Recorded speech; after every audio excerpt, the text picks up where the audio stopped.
y siguiente del Código Orgánico Procesal Penal, él tiene un problema de contenido probatorio. Es decir, la presentación del decreto de archivo fiscal siempre es por una circunstancia de contenido probatorio. El fiscal no tiene duda que el hecho se ha cometido. El fiscal no tiene duda que ese hecho se califica como un delito. El fiscal no tiene ningún tipo de duda, ¿verdad?, de que la acción todavía está, como se dice, está viva, no ha ocurrido una extinción de la acción penal, no ha ocurrido una prescripción de forma alguna. Pero hay un problema de carácter probatorio. Es decir, el fiscal sabe de la existencia de pruebas, pero tiene la imposibilidad, mejor dicho, disculpen la expresión, tiene la imposibilidad actual, ¿verdad? Es decir, de conseguir esa prueba, pero sabe de su existencia, sabe que esa prueba está allí, ese elemento de convicción está allí, no está presente, pero en el momento actual, entonces no tiene manera como obtenerlo. El testigo del cual se sabe, bueno, se sabe que está en terapia intensiva, de alguna forma va a salir de esa terapia intensiva y nos dirá todo lo que sabe sobre el hecho. El reactivo que no se consigue para la realización de la experticia, bueno, va a llegar en un momento determinado. El experto que realizó una investigación y por lo tanto nos puede suministrar un elemento de convicción, bueno, se encuentra fuera del país, pero ya puede regresar. Por hablar de ejemplo, baladíes, que un poco para poderme hacer entender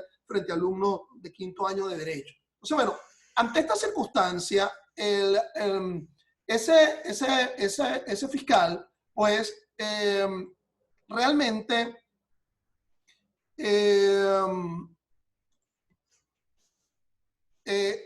tiene la necesidad, pues, del encuentro de esos elementos de convicción, ¿ok? Pero ahorita, como les decía yo con anterioridad, bueno, ahorita no se cuenta, pues, con dichos elementos de convicción. Y por lo tanto, al no encontrar en este momento dichos elementos de convicción, bueno, surge la necesidad, pues,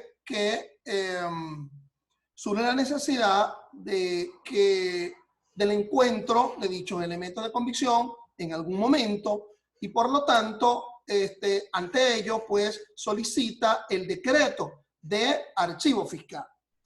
Ese decreto de archivo fiscal va a conducir a un cese de dos circunstancias, va a tener un efecto procesal importante, ¿ok?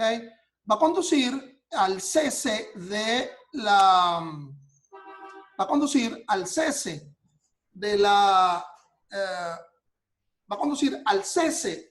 la condición cautelar, pero va a conducir también al cese de la condición de imputado.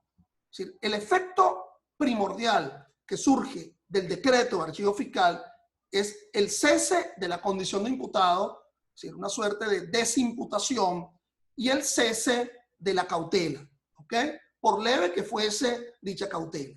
Entonces, por leve que sea dicha cautela, pues va a conducir al cese de la misma. Se deriva de la norma, es decir, el propio Código Orgánico Procesal Penal, en su artículo 297, el que regula el archivo fiscal, nos indica cuando el resultado de la investigación resulta insuficiente para acusar, es un problema de base material, el Ministerio Público decretará el archivo de las actuaciones sin perjuicio de la reapertura cuando aparezcan nuevos elementos de convicción. Entonces, por lo tanto, ese archivo fiscal va a conducir a esos dos importantes efectos procesales, el cese de la imputación y el cese de lo cautelar. Vamos, los fiscales decretan, los jueces, conforme al 157, dictan sentencias y autos, ¿ok? Los fiscales decretan archivo fiscal, decretan reserva de actuaciones, ¿verdad? Y por lo tanto, para que surja el efecto de cesación de la condición cautelar, pues ese decreto o archivo fiscal pues tiene que ser consignado ante el juez de control para que ese juez de control conduzca al dictado de la libertad como consecuencia del decreto o archivo fiscal. Ahora bien, la norma que regula el decreto de archivo fiscal nos establece lo siguiente, nos indica que cuando el delito que haya sido imputado y que está siendo investigado y por el cual se solicitó el decreto de archivo fiscal es un delito contra la cosa pública, ¿verdad? O es un delito en donde haya vulneración de intereses difusos y colectivos, que a mí realmente el que se me ocurriría serían los delitos de tráfico, sobre el delito de tráfico a partir de lo que establece el 149 de la Ley Orgánica de Drogas, bajo la definición del concepto de interés difuso y colectivo. Y obviamente que cuando hablamos de los intereses, de los delitos contra la cosa pública, pues estaríamos ubicándonos en los delitos que se encuentran presentes en la ley contra la corrupción, los delitos que se encuentran presentes, algunos de ellos que se encuentran presentes en la ley contra la delincuencia organizada y el financiamiento del terrorismo. Entonces, cuando ello ocurre, el fiscal subalterno que ha decretado el archivo fiscal tiene que remitirle las actuaciones al fiscal superior. Recordemos que en cada circuito judicial nos encontramos con fiscales superiores. Es decir, en cada circuito hay un fiscal superior. Ese fiscal superior que estaría en la égida de la conducción procesal de las actuaciones por delito de acción pública, estará por encima pues de los fiscales nacionales, de los fiscales subalternos por circuito, por circunscripción, que serían de amplia competencia o de competencia limitada. Lo que quiero significar es que quien hasta ahora ha decretado el archivo fiscal es ese fiscal subalterno para que se remita las actuaciones al fiscal superior. Por aquí se me pregunta, y la pregunta es bien interesante, que ¿cuánto puede durar ese archivo fiscal? Y yo creo que la única respuesta que se puede dar frente a ello es mientras no haya ocurrido la prescripción. Es decir, mientras no haya ocurrido la prescripción, en este caso estaríamos hablando de la llamada prescripción ordinaria, es decir, el muro de contención sería la no ocurrencia de la prescripción, es decir, los lapsos, los términos o plazos están descritos en el 108 del Código Penal.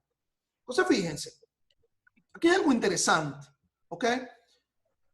Además de esa circunstancia en la cual, si se tratare de delitos contra la cosa pública o delitos que afectan intereses difusos y colectivos, ante lo cual se remite ante el fiscal superior, ¿qué podrá hacer ese fiscal superior? Bueno, ese fiscal superior tiene dos opciones. O ratifica el decreto de archivo fiscal o rectifica el decreto de archivo fiscal. Y el fiscal superior rectifica el decreto de archivo fiscal, le asignará la causa a otro fiscal subalterno. Es decir, la causa no la seguirá conociendo el fiscal inicial que hasta ahora decretó el archivo fiscal, sino que lo asumirá otro fiscal subalterno. Y ese otro fiscal subalterno tendrá dos opciones, porque ya no podrá volver a insistir con el decreto de archivo fiscal porque ya fue rectificado por el fiscal superior. Entonces, ese fiscal subalterno o podrá presentar uno de los otros actos conclusivos. Es decir, o presentará la acusación o presentará una solicitud de sobreseimiento. Pero fíjense que conforme lo establece la norma que regula este decreto de archivo fiscal, en su parágrafo único del artículo 297, que inclusive hasta establece un plazo, nos dice que dentro de los 3 días siguientes de haberse dictado el fiscal subalterno, el decreto de archivo fiscal tendrá que remitirle al fiscal superior, y entonces ese fiscal superior, si no estuviese de acuerdo con el archivo decretado, que es lo que se denomina la rectificación, entonces le asignará la causa a otro fiscal para que dicte un acto conclusivo o dice para que prosiga con la investigación. Por lo tanto, a lo mejor no es tan determinante la presentación de la acusación de inmediato o la presentación de la solicitud de sobreseimiento, sino que se requiere una investigación que va a asumir el fiscal, ese nuevo fiscal subalterno, a los efectos de que el nuevo fiscal pueda presentar ese otro acto conclusivo.